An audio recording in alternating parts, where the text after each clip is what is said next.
4 अमीर देवरानियों ने घुमाया गरीब बहू को दुबई। एक बड़ा सा हॉल जहाँ कई अनाथ बच्चे बैठे हैं, सब शोर मचा रहे हैं, प्लेटें खाली पड़ी हैं। हम खाना नहीं खाएंगे, हमें आज खाना नहीं चाहिए। दीदी नहीं आई तो हम नहीं खाएंगे। हमें वही दीदी चाहिए, तब भी खाना खाएंगे। तभी दरवाजा खुलता है और अंदर एनजीओ की मालकिन मालती जी आती हैं। अरे ये क्या हो रहा है यहाँ? बच्चे खाना क्यों नहीं खा रहे हैं? पास खड़ी वर्कर रीमा उनके पास आती है। रीमा, ये बच्चे किसकी बात कर रहे हैं? कौन है ये दीदी जिसके बिना ये खाना नहीं खाएंगे? मैडम, ये सब नेहा की बात कर रहे हैं। वो हमारी वॉलंटियर है। बच्चे उसी से इतना जुड़ गए कि जब तक वो इन्हें खाना परोसती नहीं, ये खाते नहीं। हो, तो हमारे एनजीओ में इतनी प्यारी लड़की भी काम करती है और मुझे ही नहीं पता। सच में ये तो बड़ी अच्छी बात है। तभी दूसरी वर्कर सुषमा बोलती है।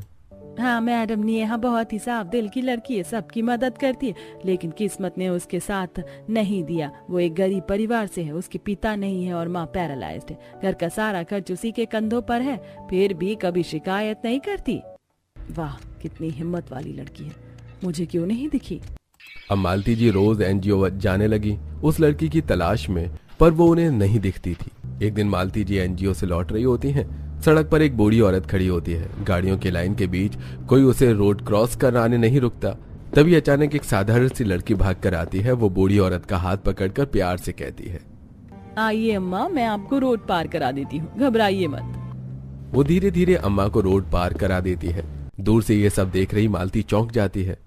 अरे ये कितनी मासूम लड़की है, काश मुझे वो एनजीओ वाली लड़की भी दिख जाए जिसे मैं इतने दिन से ढूंढ रही हूँ। कितनी नेक दिल है ये भी। अगले दिन जब मालती जी एनजीओ पहुंचती हैं तो वही लड़की सामने दिखती है। अरे ये तो वही लड़की है जिसे मैंने कल सड़क पर देखा था। तो यही है नेहा जिस पर बच्चे जान देते हैं। उस दिन से मालती जी नेहा पर और भी ध्यान देने लगती हैं। वो रोज रोज एनजीओ आने लगती हैं, बस उससे बातें करने के लिए। एक दिन जब मालती जी तैयार हो रही होती हैं, उनका पति अंदर आता है। पहले तो तुम महीने में मुश्किल से 1-2 बार एनजीओ जाती थी, अब रोज रोज क्यों जा रही हो? कुछ खास बात है क्या? मैं आपको बाद में बताऊंगी, फिलहाल मुझे एक जरूरी काम है। कई दिनों तक नेहा को देखकर समझकर मालती जी के दिल में ख्याल आता है। एक दिन वे सीधा उससे बात करती हैं। बेटा, अगर तुम बुरा ना मानो तो मैं तुमसे एक बात कहना चाहती हूँ। जी मैडम, कहिए। क्या तुम मेरे घर की बहू बनना चाहोगी? मुझे हमेशा से ऐसी ही बहू चाहिए थी। ये आप क्या कह रही हो मैडम?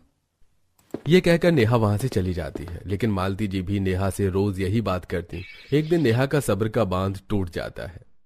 मैडम, आप ये कैसी बातें कर रही हैं? मैं एक गरीब लड़की झोपड़ी में रहती हूँ, मेरी माँ बीमार है, पैरालाइज्ड है, मुझे उनकी पूरी जिम्मेदारी उठानी पड़ती है। मैं आपके जैसे बड़े घर की बहू कैसे बन सकती हूँ? बेटा, मुझे तुम्हारे बारे में सब कुछ पता है, लेकिन जरूरी नहीं कि हमेशा बहू का चयन पैसों से हो। असली पहचान उसके स्वभाव से होती है और तुम्हारी सादगी ने मेरा दिल जीत लिया है। नेहा का गुस्सा एकदम से शांत हो जाता है और वो मुस्कुराती है। अगले दिन एयरपोर्ट पर मालती और उनके पति खड़े होते हैं। सामने से एक स्मार्ट हैंडसम लड़का अर्जुन सूटकेस लेकर आता है। बेटा अर्जुन, आखिर तू लौट ही आया। माँ, मेरी पढ़ाई पूरी हो गई है, मैं अब हमेशा आपके पास रहूंगा। वो लोग गाड़ी में बैठकर घर पहुंच जाते हैं। घर पर चारों छोटे भाई अपनी अपनी पत्नियों के साथ बैठे होते हैं। घर में अर्जुन के आने से चहल पहल बढ़ जाती है। बेटा अर्जुन, तेरी अब उम्र शादी की हो गई है। तेरे चारों छोटे भाइयों की शादी भी हो चुकी है। अब हम तेरे लिए लड़की ढूंढ रहे हैं। ठीक है पापा, मुझे भी अपनी पढ़ाई पूरी करनी थी और अब वो पूरी हो चुकी है। बेटा, मैंने तेरे लिए बहुत पहले से एक लड़की ढूंढ रखी है, बस तेरी हाँ की देर थी।